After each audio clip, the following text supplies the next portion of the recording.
د امریکې ولسمشر ډونالډ ټرمپ وایي امریکا د هورمز تنګي په شاوخوا کې بشپړ کنټرول لري او پر ایران فشار زیاتوي څو له واشنګټن سره هوکړې ته ورسیږي. بلخوا چین د ایران پر وړاندې هغه امریکي بندیزونه رد کړي چې د دغه هیواد په وینا په نړیوال قانون کې قانوني بنسټ نه لري.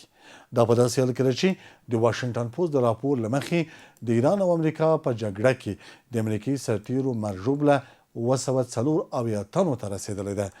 د پینټاګون د معلوماتو له مخې په دې شمېر کې 18 سرتیري وژل شوي او 256 نور ټپیان شوي دي.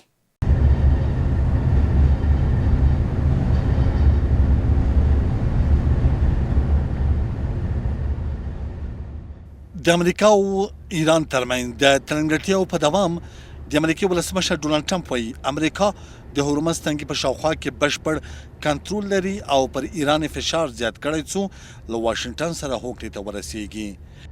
ټرمپ ادعا کړې چې ایران له سخت اقتصادي وضعیت سره مخ دی، د سرتیرو او پولیسو د معاشونو په ورکولو کې ستونزې لري او انفلاسیون یې 350 سلنې ته رسیدلی دی. They have no Navy, they have no Air Force, they are not paying their soldiers, they're not paying their police, they have 350% inflation.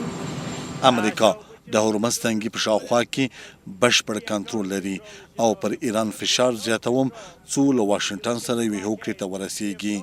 د ایران وضعیت ډیر ترنګلی دی او دغه هیواد پیسې نه لري. د خپلو سرتیرو او پولیسو د معاشونو په ورکړه کې له ستونزو سره مخ دی او انفلاسیون یې 350 سلنې ته رسیدلی. هغوی غواړي هوکړه وکړي خو زما په اند لا هم د سمې هوکړې لپاره چمتو نه دي. نوموړي همداراز څرګنده کړې چې واشنګټن چمتو دی انتظار وباسي او وګوري چې تهران په راتلونکي کې څه اقدام کوي. خو د چین چارواکو ویلي هغه بندیزونه چې په نړیوال قانون کې قانوني بنسټ ونه لري د منلو وړ نه دي. چین ټینګار کړی چې د هیوادونو پر وړاندې باید هر ډول اقدامات د نړیوال قانون له اصولو سره سم ترسره شي. 中方始终认为 چین په رسمي ډول اعلان کوي چې پر ایران د امریکا بندیزونه نه مني.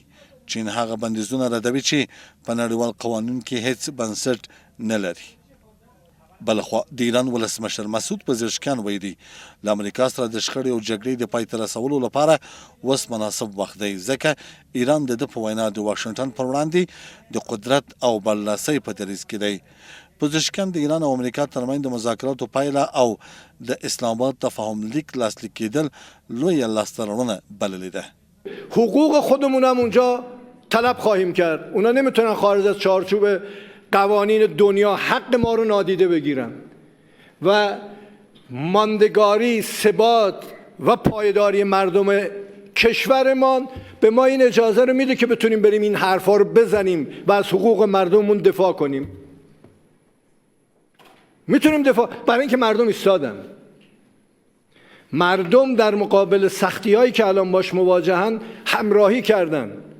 من واقعا از این مردم نمیدونم چجوری باید تشکر کنم. و ما امروز با همه وجودمون درک میکنیم که جبهه مقاومت از هر زمان دیگری زنده تر و در میدان تر است در مقابل رژیم صهیونیستی و آمریکای جنایتکار. نوموړي ټینګار کړی چې د جګړې د پای ته رسولو خبرې د تسلیمۍ په معنا نه دي او ایران به هم د هر ډول تیرۍ پر وړاندې سخت ځواب ورکړي. د پزشکیان دا څرګندولو وروسته له هغه شوي چې د امریکې د خزانې وزیر د ایران پر وړاندې د پراخو اقتصادي بندیزونو د لګولو خبر ورکړی دی. د کرنې اوبو لګولو او مالدارۍ وزیر عطاالله عمري او د صنعت او سوداګرۍ وزارت مرستیال احمد الله زاهد په بلاروس کې د دغه هیواد له چارواکو سره لیدلی دي. د کرنې وزارت بیان وایي په دې لیدنو کې د فابریکو جوړولو، د سوداګرۍ د پراختیا او افغانستان ته د بلاروسي شرکتونو د راجلبولو په اړه خبرې شوې دي. افغان پلاوي په بلاروس کې د خوراکي او کرنیزو محصولاتو د تولید او پروسس له فعالو شرکتونو هم لیدنه کړې ده. اسلامي امارت وایي چې تل هڅه کوي چې د نړۍ له هیوادونو سره د افغانستان سوداګریزې او اقتصادي اړیکې پراخه کړي. د اسلامي امارت چارواکي ټینګار کوي چې د دې اړیکو پراختیا به د صادراتو د زیاتوالي، بهرنۍ پانګونې د جذبولو، د افغانستان د بازارونو د پراخولو او د کار د زیاتو فرصتونو رامنځته کولو لپاره بنسټ برابر کړي. په دې وروستیو کې د کرنې او بولګولو او مالدارۍ وزیر عطاالله عمري په مشرۍ او د صنعت او سوداګرۍ مرستیال وزیر احمد الله زاهد په ګډون یو پلاوی د بیلاروس له چارواکو سره وکتل او د غلو دانو د پروسس، کیمیاوي او خوراکي توکو تولید، لبنیاتو، بورې، غوښې او څارویو درملو په برخو کې له دولتي او خصوصي سکتورونو سره لیدنه وکړه. د دې غونډې په جریان کې د افغان متخصصینو د ظرفیت لوړولو او د تجربو د لیږد لپاره پر همکارۍ هم ټینګار وشو. د دې سفر او لیدونو موخه د بیلاروس د صنعتي او تولیدي ظرفیتونو سره بلدتیا، د هیواد له تجربو ګټه پورته کول او د کرنې، مالدارۍ، خوراکي صنعت، د کرنیزو محصولاتو پروسس او د وترنري درملو تولید په برخو کې د ګډې همکارۍ ساحې لټول دي.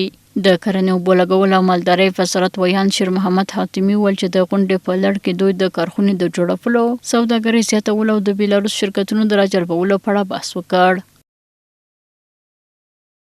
هیئت امارت اسلامی افغانستان به رهبری محترم مولوی عطاالله عمری، وزیر زراعت آبیاری و مالداری امارت اسلامی افغانستان با معین وزارت صنعت جمهوری بلاروس دیدار و گفتگو کرد. در این دیدار دو طرف درباره ایجاد و توسعه فابریکه‌های صنعتی، تولید و بسته‌بندی ماشین‌آلات زراعتی و صنعتی، ایجاد فابریکه‌های بسته‌بندی و گسترش تجارت میان دو کشور بحث کردند. اقتصادي کارپوهان د افغانستان د کرنې، صنعت او سوداګرۍ وزارت او د بیلاروس د چارواکو ترمنځ غونډې د دواړو هیوادونو ترمنځ د اقتصادي او سوداګریزو همکاریو د پراختیا لپاره یو مهم ګام ګڼي. دوی وایي چې دا غونډې کولی شي د افغانستان د صادراتو د زیاتوالي، د ګډو پانګونو د راجلبولو او په کرنیزو صنعتي برخو کې د ټکنالوژۍ د لیږد لپاره لار هواره کړي. سفر اخیر وزیر زراعت و مالداری افغانستان جناب عطاالله حق عمری به کشور بلاروس و صحبت روی بعض پروژه های زراعتی میان افغانستان و کشور بلاروس میتونه یک نقطه قوت باشه و یکی از سفرهای اساسی و سفرهای پردستاورد به کشور افغانستان باشد. په ورته وخت کې په متحده عربي اماراتو کې د افغانستان د سوداګرۍ شورا مشر عبید الله صدرخیل په واشنگټن کې د افغانستان امریکا د سوداګرۍ خونې له رئیس جیفري ګریکو سره وکتل ترڅو د افغانستان د خصوصي سکتور د پراختیا او راتلونکو پلانونو په اړه بحث وکړي. په دې غونډه کې دواړو خواو د همکارۍ د پیاوړتیا او د افغان سوداګریزو ټولنې د ملاتړ د لارو چارو په اړه هم بحث او نظرونه تبادله کړل. د اسلامي امارت د عدلیې وزارت وایي چې د شرطي قانون د اسلامي امارت د مشر له لاسلیک وروسته په رسمي جریده کې خپور شوی دی. د وزارت د معلوماتو له مخې د شرطي قانون یو مقدمه 2 فصلونه 15 برخې او 53 مادې لري او د کورنیو چارو وزارت به د پلي کولو واک ولري. دا قانون د امنیت، سرحدي امنیت، ترافیک، زندانونو، د نشهیي توکو مخنیوی، تښتونې او د انسانانو قاچاق په برخه کې د پولیسو دندې او واکونه مشخص کوي. دا هم تشریح کوي چې څنګه د اشخاصو هویت معلوم شي، ونیول شي او احضار شي، شکمن کسان ونیول شي، پلټنې ترسره شي او د پولیسو لخوا تجهیزات وکارول شي.